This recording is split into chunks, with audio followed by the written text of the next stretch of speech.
A little over a month ago, I covered this grassy area with plastic tarps, hoping to beat back some of the weeds and kill some of the grass before turning it over and making it into a garden. The grass outside of the tarp is still dormant, but the grass that was under the tarp was warmed under the sun and started to germinate, so it may be hard to see here, but a lot of the grass is already yellow. Next, with my spade, I marked the perimeter of the garden bed and just slowly worked my way around, stepping on the shovel as deep as I could, but often this spade could only go a couple inches into the ground. I can't even really call this soil. This grass is just laid on top of rock and clay, and between the shovel and the fork, I just had to go over it time and time again in multiple directions, stepping down as far as I can go and lifting the dirt up to try and make it as soft as possible. I lifted the ground up in multiple directions with my fork, but as you can see, there's less than a half inch of dirt on top of the ground before it just turns into solid white yellow clay.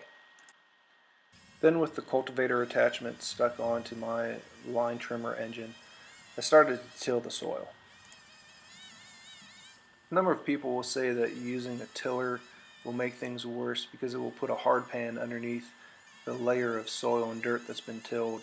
But I don't know. This entire ground is rock hard, so this is better than it was before.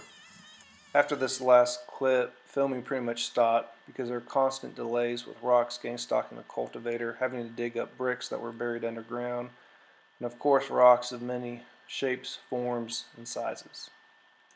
But after all that frustration, it looked pretty good. Now time to get some better dirt and soil on top of this. I had about 60 gallons of compost made from rabbit manure, kitchen scraps, and green waste from last year's garden. So I took that and just started to spread it out on top of the beds. This is obviously a different day.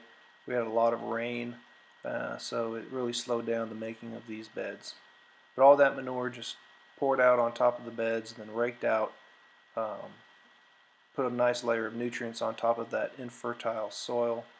Then using topsoil dug up from a forest on private land, I went ahead and put that on top of the compost previously laid down.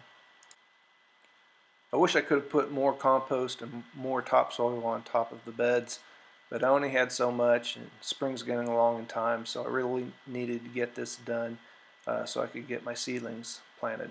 And this is what it looks like when it was all done. That one short bed had to be short because the ground really starts to slope away and it wouldn't work well for the bed. And that plastic tarp on the ground was going to be another bed, but I just ran out of time and dirt. So anyway, thanks for watching.